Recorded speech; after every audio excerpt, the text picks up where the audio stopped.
Hey guys, so I was pretty negative about last week's episode, and I definitely stand by it. But I feel like episode 4 was so good. It was so good, it like made up for the badness of episode 3. I think it's the best agility episode. It's definitely like the first one that I consider like a really great one. Up there with like the greats of like the Moffats or the Davies episodes. It's the best episode since the Doctor Falls, which is over 4 years ago. So it's been a while since I was this excited. Um, I was very happy with War of the Santarans, but it wasn't just that like the War of the Santarans wasn't a great episode. It was just a good episode. It was enjoyable. This is a great episode. Which makes me realize that Flux is much better when they're a lot less like jarring and they're a little bit more focused on one or two plot lines rather than 50. So yeah, this one's way better. So the TARDIS, after being taken over by the angels, the doctors, like when I say blink, blink, and they all blink, which is actually kind of cool. Nice little nod to Troughton. It also gets brought up again later in the episode with when I say run, run. So they get transported to this village in the 1967, half expecting Troughton to run by looking for the killer seaweed from Fury from the Deep. So we cut to Professor Jericho, who's experimenting on Claire, who was briefly seen in the first episode, didn't really accomplish much in the plot, and then got taken away by a Weeping Angel. And we see her for the first time, and honestly, I feel like this is when we should have seen her for the first time, because her being in episode 1 didn't really seem to add much in the long run, apparently. So she was sent back in time by a Weeping Angel, but I guess that scene did help, but I feel like we could have seen that in this episode, if you know what I mean.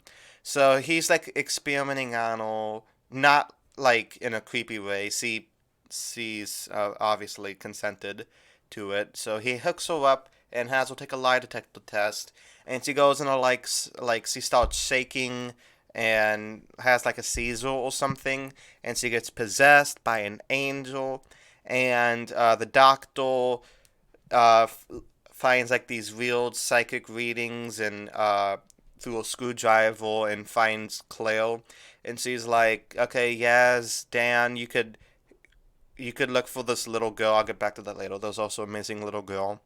So the angels have surrounded Jericho's house, and they're very interested in Claire and the mysteries. Like, why are they so interested in her?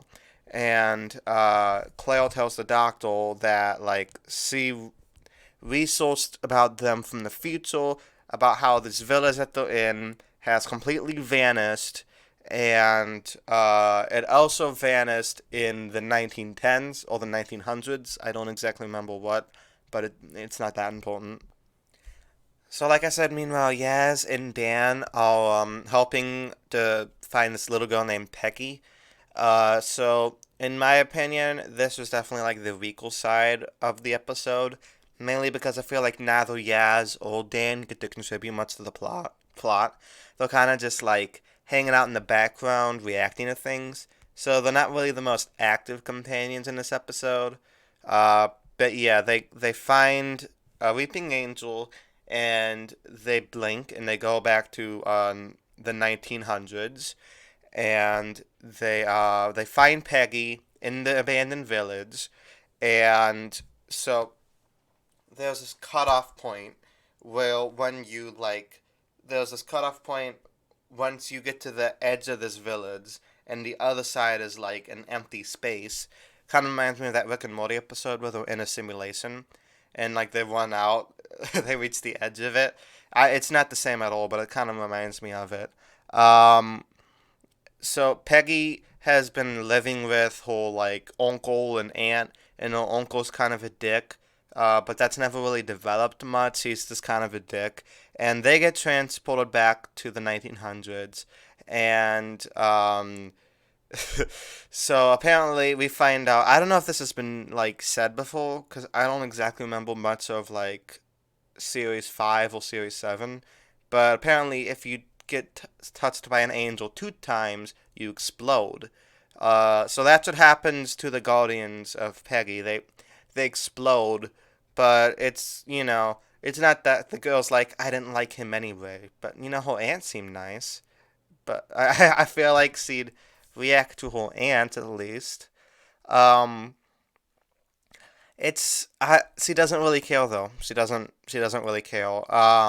So then like instead of it being space now, it's like now it's the 60s. The timeline where the Doctor is, and Yaz and Dan are in this timeline, and they're kind of between a split screen, which is actually a really good effect. I think it was a very good effect for the episode.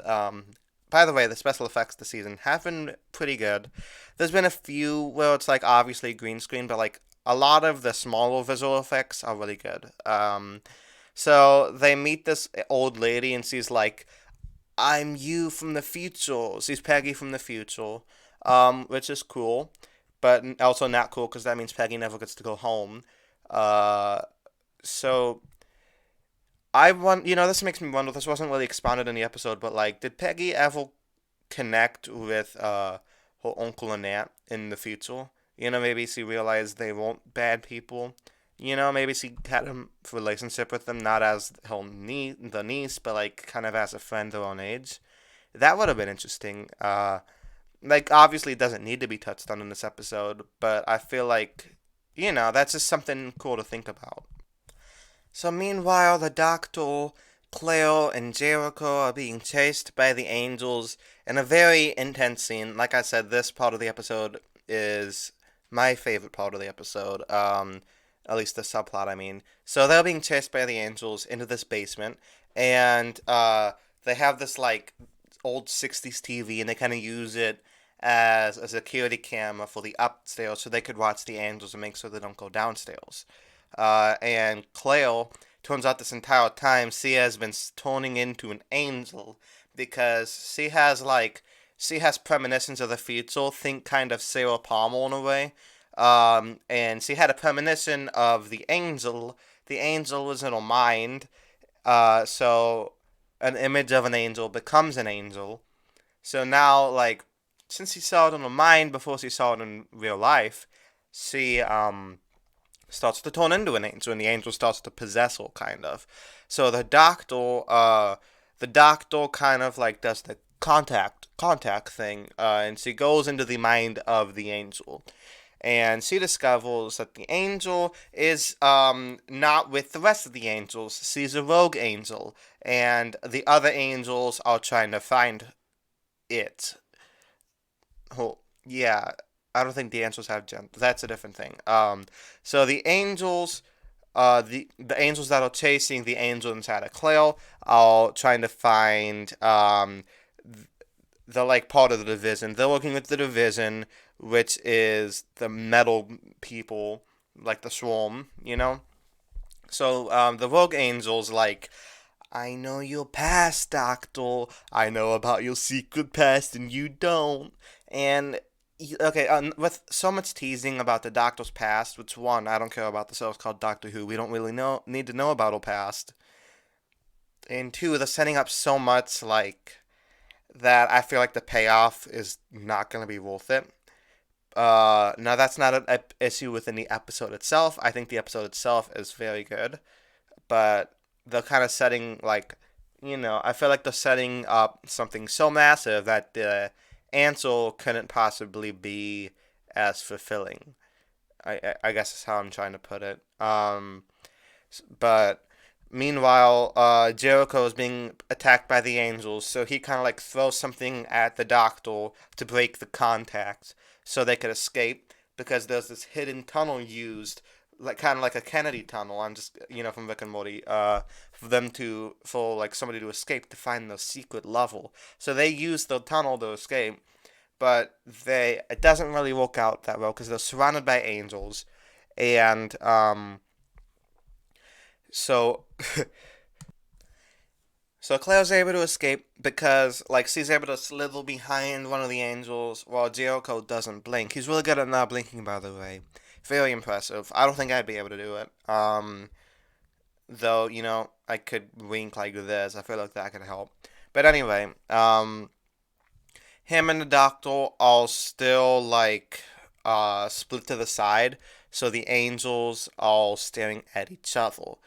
But Jericho is taken to 1901. It's very convenient that they're all taken at the same time, but that's the point because that's also where they went missing the first time. So he's now with Yaz, Dan, and little girl character.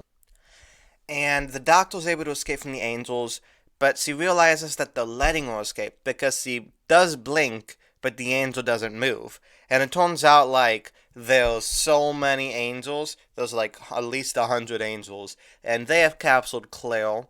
And the doctor learns that the angels have used something called a quantum extraction to take the village out of time and space in order to capture this rogue angel that's inside of Claire. So the doctor wants to make a deal with the angels and the rogue angels. So like, if you leave Claire, I'll help you settle this little dispute you have. But the rogue angels like, nah, fuck you. We're gonna take over the doctor because that was the plan all along. So the angels turn the doctor into a reaping angel, and I think it's a really good cliffhanger. I think that's a great cliffhanger. So then the episode's over. Just kidding, it's not. So after this episode ends, the credits kind of go into this little glitchy thing, which is the same thing that happened in the season 3 mid-season finale of Attack on Titan. It's kind of like, kind of glitches out. So there's also a C plot in this episode I didn't mention before about Game of Thrones guy's wife, and she's they're trying to find each other, and she goes to this planet where like all these guys are like, we're gonna be transported to a better place, but then secretly they like, uh, they secretly just take them to a prison or whatever. I wasn't really into this plotline. Like, I feel like the character of Belle gets a little bit more fleshed out. But it's definitely because there's not like unnecessary vagueness around it. We know who she is at this point, so we get more chances to develop a character.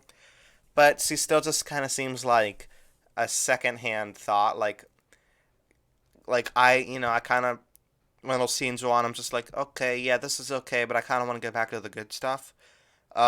So Cia leaves the planet, and the end credit scene, Attack on Titan season 3 mid-season finale style, we see Vindel arrive just as she left, and she leaves a message, and she's just like, "I'm gonna find you soon, husband," and he's like, "Okay." And then the episode ends for real. So I actually like that because, I don't think we've seen Doctor Who do that before, have like a end credit sequence. They're kind of learning from Marvel. They kind of keep people waiting. So that's nice. So let's talk about that next time trailer because I do not like that because they spoiled the return of a very popular character. If you've seen the next time trailer, you know who I'm talking about. But I really wish they didn't do that. It's the same problem that happened. I remember back in 2015 when they revealed that Gallifrey was coming back in like the promos, and 2017 when they revealed that John Sim was coming back as the Master. I remember reading that or watching it in the trailers both times and being very disappointed because I don't like when things are spoiled in a way. Now, this character, I don't know how much they would impact the plot, but, however, I would have preferred to keep it a surprise because it's been a surprise so far. Why not keep it a surprise for 7 more days? You know? Um, I don't know. I'm not gonna say who it is. It's not Jack, so, don't get your hopes up for that. But yeah, it's a character, which they did not reveal that. But life goes on. So yeah, this episode was the best episode of the Jodie era. It wasn't perfect, but it was definitely enjoyable. I give it a B. What did you guys think of it? I thought it was the best one we've had in years. It's really nice that Jodie's final season is pretty solid in my opinion. Did not like her first 2 seasons. Now, honestly, like there's 2 episodes left. Chibnall has definitely the opportunity to flux it up. So honestly, if the season ends pretty good, I think I'll buy it on Blu-ray. I haven't bought a Doctor Who season on Blu-ray besides the classic seasons because I do like those collections. I'm talking about like the modern Who. I haven't bought a new season on Blu-ray since Series 10 because I thought that was a good series. It was worth owning. So if Flux ends really good or ends really well, I'll buy the Blu-ray. Why would I want to buy it? Why would I want to buy a season I didn't like? But anyway, that's off topic. What did you guys think of the episode? I thought it was brilliant. I'll see you guys next week. Well, I'll be talking about Castle in the Sky, which was a Studio Ghibli movie. I'm kind of going through the Studio Ghibli movies lately, reviewing them on my channel. And I'll see you guys also next week to talk about episode 5. Hopefully, it lives up to the really good cliffhanger of this episode. I'll see you guys next time, and this has been a pretty long video. Wow, 16 minutes. Peace.